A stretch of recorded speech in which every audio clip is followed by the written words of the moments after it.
পুৱতি নিশা যিবিলাক বিদেশী চিনাক্ত হল তেওঁলোকৰ মতে সেই বিদেশীবিলাক আপোনাৰ 12 ঘণ্টাৰ পাছত স্বদেশী হৈ যায় সেইটো কি নাটক আচলতে চলিছে অসমত সুপ্ৰিম কোৰ্টত অসম চৰকাৰৰ ফালৰ পৰা বিদেশী চিনাক্তকৰণৰ ভিত্তিবৰ্ষ ডেডলাইন যিটো হ'ব লাগে ভিত্তিবৰ্ষটো তেওঁ শপতনামাত দি কলেগে সুপ্ৰিম কোৰ্টত 1971 ৰ 25 মাৰ্চে হ'ব লাগে আপোনাৰ ভিত্তিবৰ্ষ তাৰ পাছত ইয়াত মিডিয়াৰ সন্মুখত তেওঁ কয় বোলে 1951 টোহে তেওঁলোকে বিচাৰে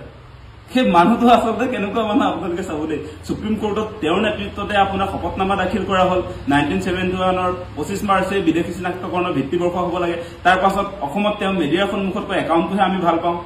খিলঞ্জীয়া মানুহৰ ভৱিষ্যতৰ স্বাৰ্থত একাউণ্ট নহয় হ'ব লাগে বিদেশী চিনাক্তকৰণৰ ভিত্তিবৰ্ষ সেই কথাবিলাক কৈ মানুহক ব্লেকমেইল কৰি থাকে তাৰ পাছত যোৱাকালি যিটো ঘটনা দেখিলে আপোনালোকে যে একাংশ মানুহক তেওঁলোকে সন্দেহযুক্ত বাংলাদেশী সজাই আটক কৰিলে পুৱতি নিশা হেণ্ডকাপ লগালে তাৰ পাছত গধূলিলৈ এৰি দিলে মানে আপোনাৰ পুৱতি নিশা যিবিলাক বিদেশী চিনাক্ত হল তেওঁলোকৰ মতে সেই বিদেশীবিলাক আপোনাৰ 12 ঘণ্টাৰ পাছত স্বদেশী হৈ যায়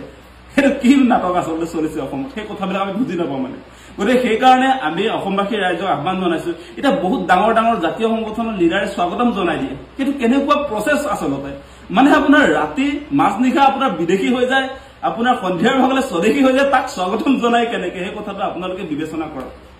গতিকে আমাৰ কথাটো অতি স্পষ্ট যে এনআৰসি আপডেটৰ জৰিয়তেহে আচলতে বিদেশী কোন স্বদেশী কোন সেইটো চিনাক্ত হ'ব এতিয়া বিজেপি চৰকাৰে আপোনালোকে দেখিলে তেওঁলোকে এনআৰসি খনটো এতিয়া পেলাই থৈ দিছে অসমৰ জাতীয় সহমতত এনআৰসি আপডেটৰ কথা হৈছিল আপোনালোকে দেখিছিলে খদিয়াৰ পৰা ধুবুৰীলৈকে সকলো মানুহে সহযোগিতা কৰিছিলে কিন্তু বিজেপি চৰকাৰে যেতিয়া এনআৰসি আচলতে হিন্দু বাংলাদেশীৰ সংখ্যাটো বাঢ়ি গ'ল তেওঁলোকৰ চূড়ান্ত খচৰাত তেতিয়া তেওঁলোকে এনআৰসিৰ জৰিয়তে বিদেশী চিনাক্ত কৰি বিতৰণৰ ব্যৱস্থাটোলৈ আগ নাবাঢ়িলে এতিয়া আপোনালোকে সেই কথা বতৰাবিলাক নিশ্চয় গম পাইছে যে এনআৰসিৰ সমান্তৰালভাৱে তেওঁলোকে নাগৰিকত্ব সংশোধনী আইনখন আনিলে তাৰ পাছত ধৰ্মৰ ভিত্তিত নাগৰিকত্ব দিবৰ কাৰণে বন্দোবস্তবিলাক আৰম্ভ কৰিছে এতিয়া আপোনালোকে চাওক যে বিদেশী সমস্যাটো চিৰদিন চিৰকাল থাকিলে মানে সেই বিদেশী সমস্যাটোক লৈ তেওঁলোকে যে ৰাজনীতিটো কৰিব পাৰিব সেই কাৰণে এইবিলাক নাটক কৰি থাকে গতিকে অসমবাসী ৰাইজে সাৱধান হ'ব লাগে সেই নাটকবিলাক আমাক নালাগে আমাক পাৰ্মানেণ্ট সলিউশন লাগে বিদেশী সমস্যাৰ সমাধান হোৱাটো আমি সকলোৱে মনে প্ৰাণে বিচাৰো যিবিলাক বিদেশী আপোনাৰ বাংলাদেশ পাকিস্তান আফগানিস্তান য'ৰ পৰাই নাহক লাগিলে তেওঁলোকক চিনাক্ত কৰি য'ৰ পৰা আহিছিলে তালৈ বিতৰণৰ ব্যৱস্থা চৰকাৰৰ ফালৰ পৰা হ'ব লাগে কিন্তু সেই কামটো নকৰে মানে এনআৰসিৰ জৰিয়তে এটা ভাল ৰিজাল্ট ওলাব সেইটো তেওঁলোকে নাযায় এতিয়া আপোনাৰ